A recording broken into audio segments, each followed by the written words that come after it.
smooth lyrics. Hip-hop exploded into the mainstream. Yo, man, kick the rock. You was just kicking at me a while ago. MTV played rap videos. Pop radio embraced the sound. Dozens of artists got their shot, but some had one massive hit and vanished forever. Stay away from me if you're contagious, 'cause I'm Not gradually, instantly. Hit subscribe. We're telling the stories of 10 1989 one-hit wonders who disappeared after one song. Number 10. Digital Underground. Do What You Like. Sometimes I don't rhyme. Help yourself to a cracker. Oakland's Digital Underground released a party anthem celebrating freedom, funk, and individuality. Do what you like. Shock G, Money B, DJ Fuse, and crew created something joyful in a year increasingly dominated by serious, political, or gangster content. Just act a fool. It's okay. Do What You Like was pure fun. The production sampled Parliament Funkadelic heavily, Start your fade for you. creating a spacey, funky backdrop for Shock G's humorous, sexually suggestive verses. We're usually on a serious tip. Check it out. Tonight we're gonna flip and trip. The message was simple: be yourself. I do what you like, don't conform to expectations. For you to announce your station identification. The single charted modestly and became an underground hit. The album Sex Packets developed a cult following. Like and do what we like. Digital Underground seemed like they could sustain success by carving out a niche as hip-hop's premier funk rap party group. Like and do what you like. Everybody. But sustained commercial success required more than one hit. Yo, go where you. Their follow-up singles didn't match Do What You Like's impact. Now, if you're hungry, get yourself something to eat. And if you By 1990, the Humpty Dance would become their biggest hit. But that overshadowed everything else they'd done. yo, smell how you like. Everybody Digital Underground became known for one later song rather than their entire catalogue. really doesn't matter. We could all get down and do what we like. The group's importance extends beyond their own hits. Yo, go where you like. They gave Tupac his first break, featuring him on Same Song in 1991. Girls, for once, forget you got class. See a guy you like? Shock G's production influenced West Coast hip-hop throughout the 90s. You got to admit, it's a new type of song. Do what you like. But Digital Underground themselves never achieved sustained commercial success. What happened? Yo, do what you like. You know what I'm saying? They were too weird for mainstream success, but not weird enough for underground credibility. Be crude or rude, kill the attitude, chill the serious mood and do what you like. The funk rap lane they occupied was commercially limiting. And let it all hang out tonight. We're gonna say what we like. Once the Humpty Dance became their signature, everything else felt like attempts to recapture that magic. Do what you like. Do What You Like represents their creative peak. Just having fun, y'all. And if you think it is wrong, The moment before commercial pressures forced them to make more accessible music.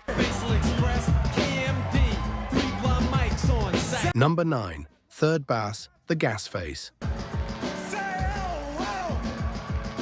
White rappers MC Search and Pete Nice, with DJ Richie Rich, proved that hip-hop wasn't about race. It was about skill, knowledge, and respect for the culture. The Gas Face was their breakthrough single, a battle rap anthem with clever wordplay and undeniable flow. The track showed that Third Bass weren't novelty white rappers trying to cash in on hip-hop's popularity. They were legitimate MCs who'd earned their place. And the single charted and received significant MTV rotation. Critics praised them for respecting hip-hop rather than appropriating it. Their debut album, The Cactus Album, went gold. Third Bass seemed positioned for sustained success as hip-hop's premier white group before the Beastie Boys' resurrection. But commercial momentum stalled. Their second album in 1991, Derelicts of Dialect, sold poorly despite strong reviews. Give it up for third. 1, 2, mic check, 1, 2. An internal conflicts between MC Search and Pete Nice led to the group's dissolution in 1992. Yeah, like this. Black hat is bad luck. Bad Both attempted solo careers that went nowhere. What went wrong? They were caught between demographics. White audiences who might have supported them preferred the Beastie Boys' established brand. Make the gas fade. For those little white lies. Hip-hop purists respected their skills, but questioned whether white rappers deserved attention when talented black MCs struggled for recognition.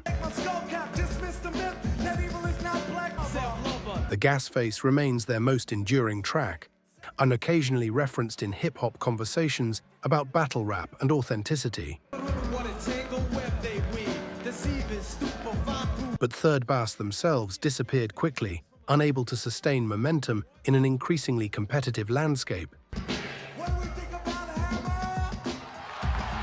They proved white rappers could be legitimate, but proving it once wasn't enough to build lasting careers. The Gas Face was their peak, their moment of validation, and ultimately their only lasting contribution.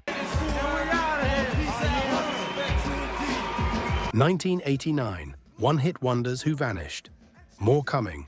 If you're discovering where these artists went, subscribe right now for more forgotten hip-hop history. The next stories prove 1989 was brutal for sustaining success. Stay with me. Number 8. The D.O.C. It's Funky Enough. June 1989. Dallas rapper Tracy Curry, known as the D.O.C., released one of the greatest debut albums in hip-hop history. No One Can Do It Better, entirely produced by Dr. Dre, showcased the D.O.C.'s incredible voice and lyrical ability. It's Funky Enough was the lead single, a perfect showcase for the D.O.C.'s smooth, powerful delivery.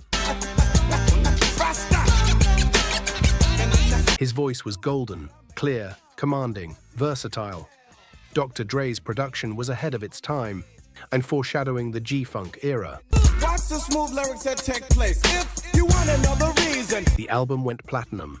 The D.O.C. was positioned to be the greatest MC of his generation.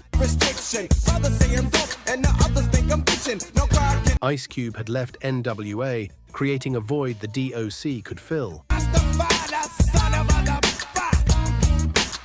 Dr. Dre's full support guaranteed continued success. The future looked unlimited. Then November 1989 happened. 5 months after his debut album dropped, the D.O.C. was in a car accident. He wasn't wearing a seatbelt. He was ejected through the rear window. Emergency responders inserted a breathing tube to save his life. The tube destroyed his vocal cords. The golden voice was gone. At 21, the greatest rapper of his generation lost the one thing that made him special. He tried continuing his career, releasing albums with his damaged voice, but it wasn't the same. The clarity, the power, the versatility, all gone. The D.O.C. became a ghostwriter instead.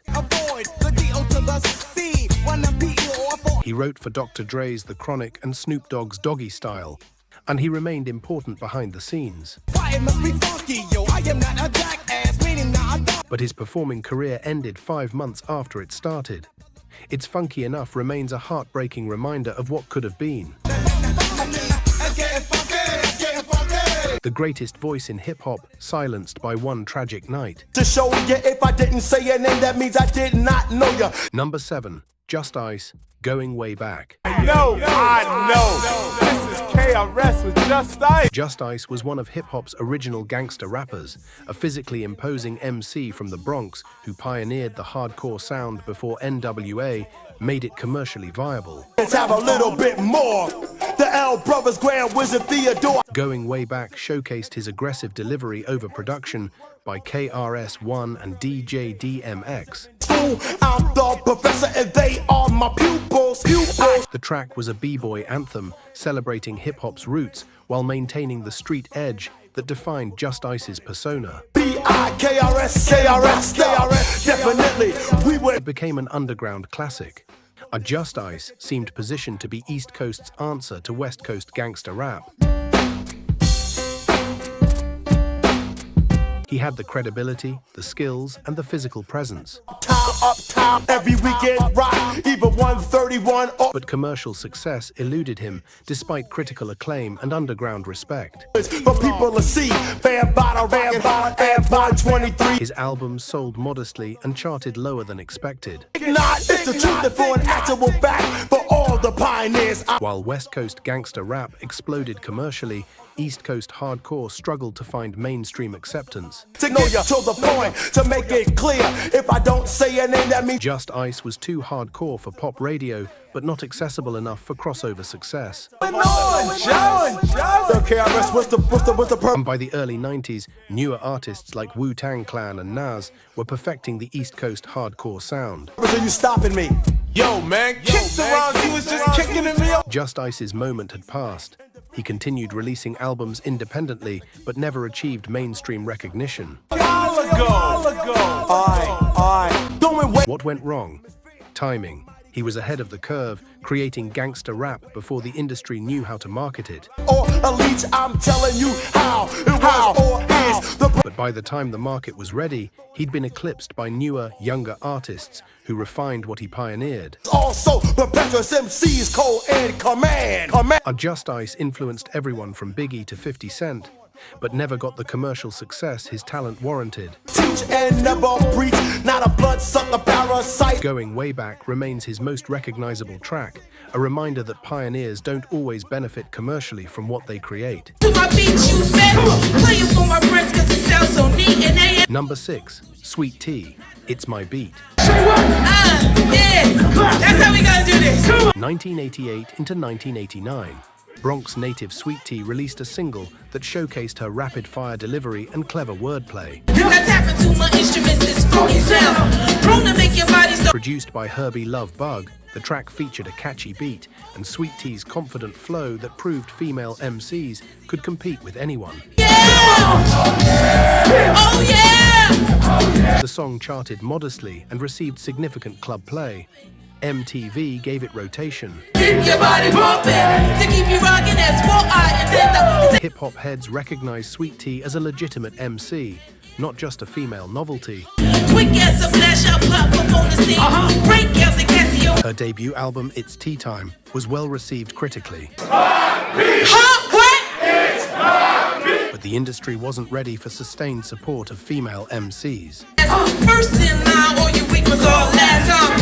While Salt and Pepper achieved crossover success with a more accessible sound, Sweet Tea's hardcore B-girl approach struggled commercially. Radio programmers didn't know how to market her. Retailers didn't know where to place her albums. What? It's my beat. Her second album in 1989 failed to chart. Oh yeah! By 1990, she'd essentially retired from recording. You can see the skillful way I recite my poetry. The momentum from It's My Beat disappeared completely. Huh? What? It's my beat. Huh? What? Sweet Tea attempted comebacks periodically, but never regained relevance. What happened? Sweet Tea tonight. Somebody say, oh, the same thing that happened to most female MCs in that era. Convinced I wouldn't call it conceit, 'cause I'm Sweet Tea and it's industry sexism and lack of infrastructure to support women in hip-hop. Yeah, that's how we gotta do this. Come on. Sweet Tea had the skills, the songs, and the presence. We Quick as a flash, I pop up on the scene. Break out the gas. She didn't have the industry support or the luck to sustain a career. People scream, sweet tea, don't stop. Just getting busy, I'm telling you. She later worked as a radio personality and remained active in New York hip-hop culture. Yo, in the drum machine. Got to get busy, cause I know I'm down. But her recording career ended almost as soon as it started. It's My Beat remains her legacy. Ain't number one on the sweet tea agenda. I'm breaking A reminder that talent doesn't guarantee success, and the industry's failure to support female MCs baby. Take it as a promise, no ifs, ands, or maybes. Totally. meant we lost voices that deserved to be heard for decades. Number 5, Stetsasonic, Talkin' All That Jazz. Talking all that jazz. 1988 into 1989. How it started, heard you on the radio, talking my rap, saying all that. Brooklyn's Stetsasonic created something unique, a hip-hop band with live instrumentation. Whip out our pen, start writing again, and the things we write are always Daddy-O, Delete, Wise, Fruquan, Prince Paul, and D.B.C. Group Stetsasonic. People are asking. Of course we expect to win. Any self-respect. The funky man combined to make intelligent, musically sophisticated hip-hop. all that jazz. Talkin' All That Jazz was their biggest hit, a defense of hip-hop against critics who dismissed it as mere noise. But now, let us set the record straight, and later on we'll have a forum and The track sampled Lonnie Liston Smith and featured live drums, bass, odd and horns alongside traditional hip-hop production. you've made the same mistake politicians have. Talking The verses intelligently addressed sampling criticism and defended hip-hop as a legitimate art form. The single charted modestly and received critical acclaim. Prince Paul's production was years ahead of its time, foreshadowing the jazz rap fusion that De La Soul and A Tribe Called Quest would perfect. Stetsasonic seemed positioned to be hip-hop's premier live band, but commercial success never materialized. true sucker, get a grip, now we talking about you. Seems to me Their albums sold modestly to critics and underground heads, but never broke through to mainstream audiences. By 1991, the group had effectively disbanded as members pursued solo projects. about how we sample, give an example. Think we'll let you get What went wrong? They were too musical for hardcore hip-hop fans and too hip-hop for mainstream audiences. The live band concept was innovative but commercially limiting. Now we're not trying to be a boss to you. We just Radio wanted simple beats and catchy hooks, not jazz fusion and intellectual discourse. think we live and play. And for the song we sing today, And Prince Paul went on to produce De La Soul's legendary 3 Feet High and Rising. in terms of thought, narrow-minded and poorly taught about it. Daddy-O became a respected producer. Fruquan joined Grave Diggers. Talking all that jazz. The members found individual success, but Stetsasonic as a group disappeared. They influenced everyone who came after, The Roots, Common, Talib Kweli, but never got the commercial recognition they deserved. Number 4, Rob Bass and DJ Easy Rock, It Takes Two. 1988 into 1989. Two childhood friends from Harlem created what Spin magazine called the greatest hip-hop single of all time. Rob Bass and DJ Easy Rock's It Takes Two became a platinum-certified party anthem that crossed over to pop, dance, and R&B charts simultaneously.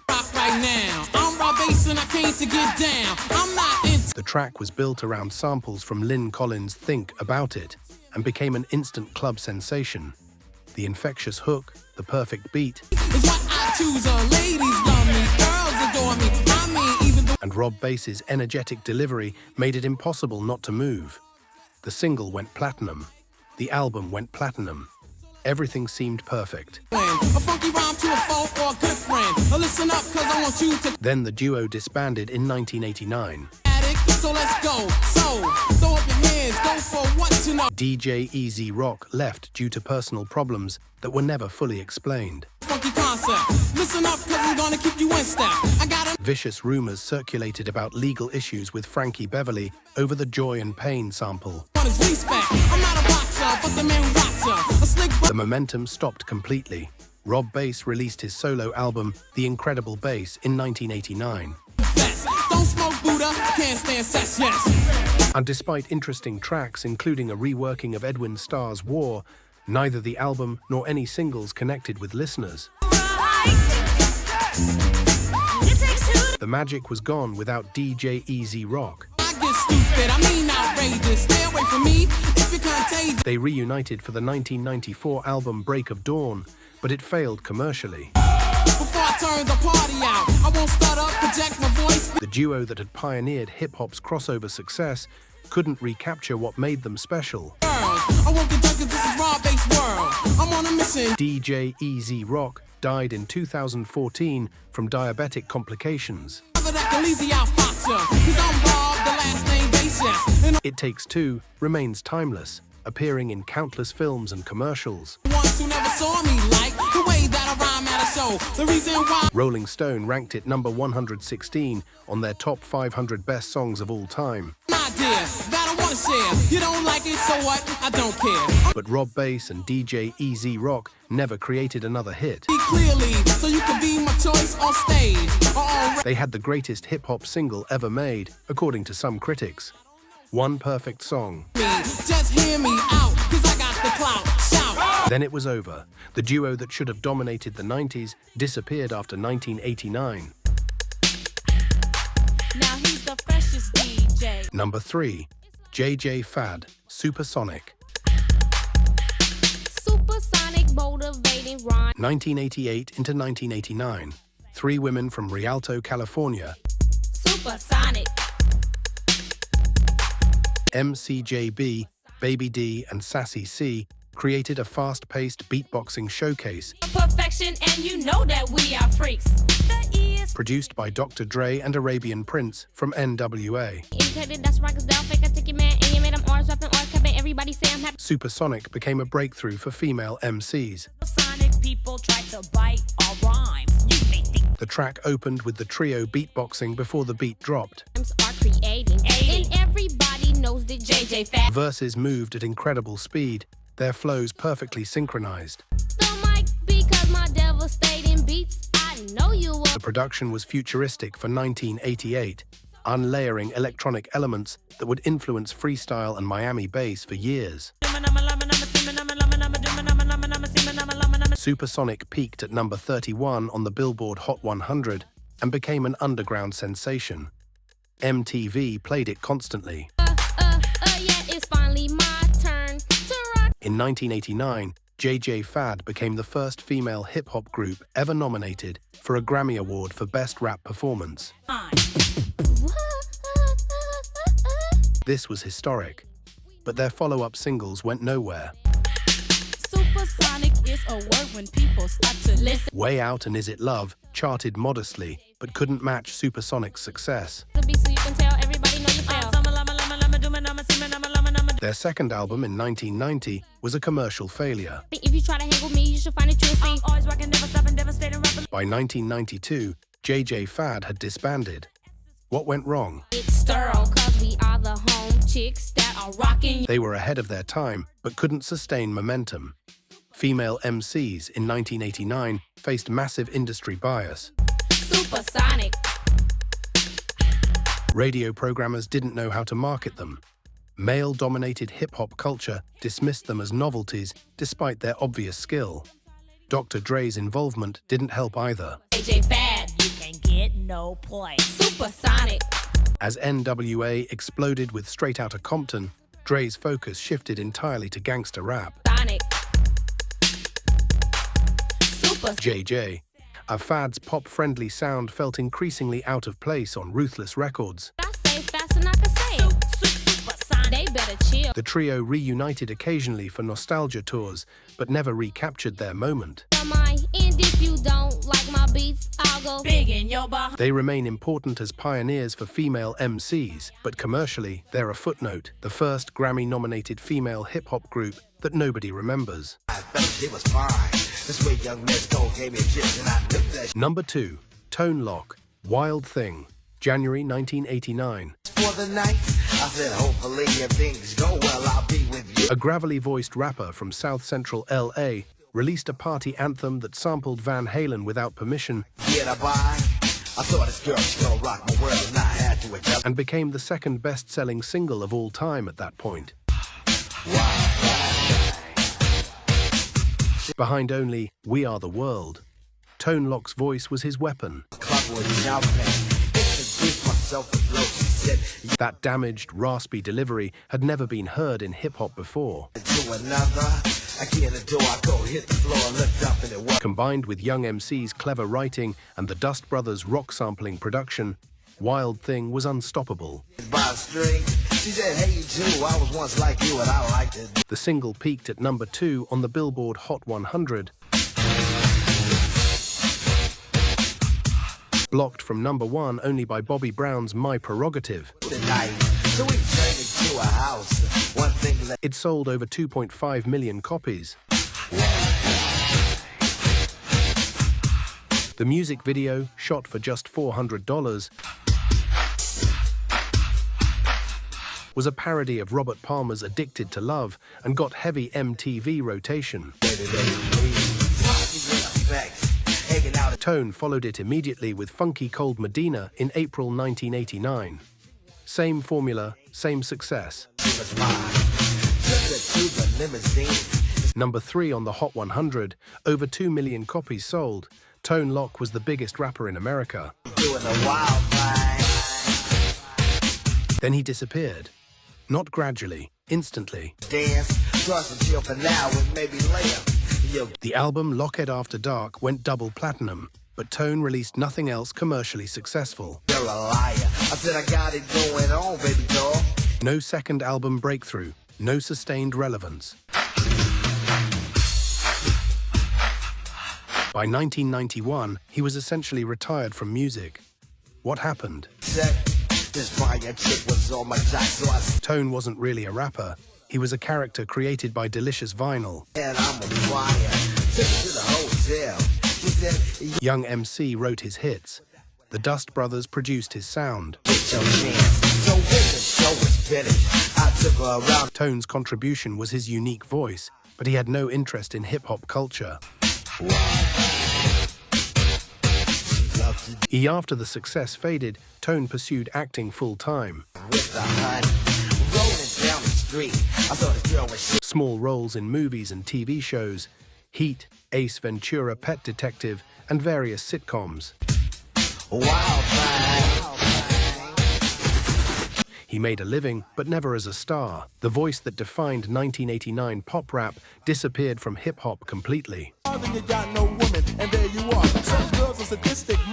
Number 1, Young MC, Bust a Move, May 1989. USC economics student Marvin Young released the catchiest hip-hop song of the year. Red Hot Chili Peppers bassist Flea laid down the funk groove. Crystal Blake sang the hook, and Young MC delivered verses about trying to meet women at parties.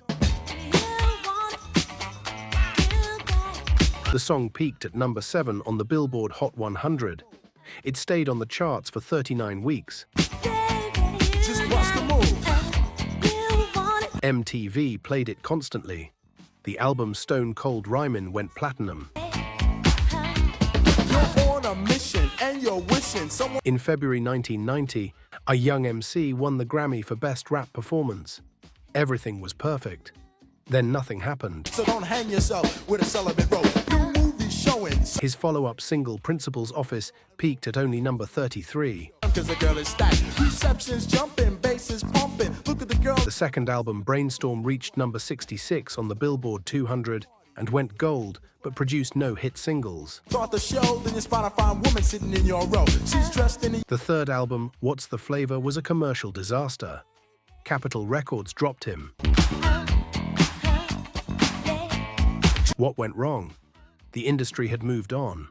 By 1991, gangsta rap dominated. people start to dance, but then you ate so much you nearly split your pants. NWA, Ice Cube, and Ghetto Boys were the sound. Real high rolling, everything you have is yours and not stolen. A girl run. Young MC's clean, fun, pop-friendly rap felt dated.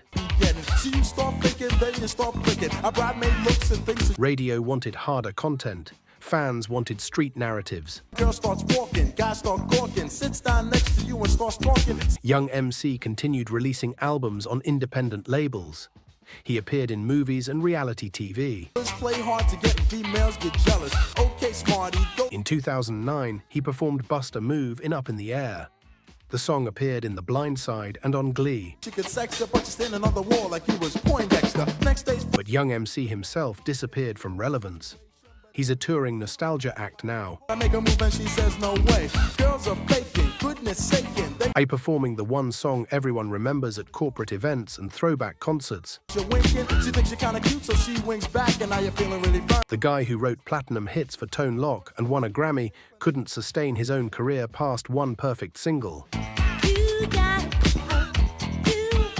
The Grammy Award, the Platinum certification, the 39 weeks on the charts, none of it translated into lasting success.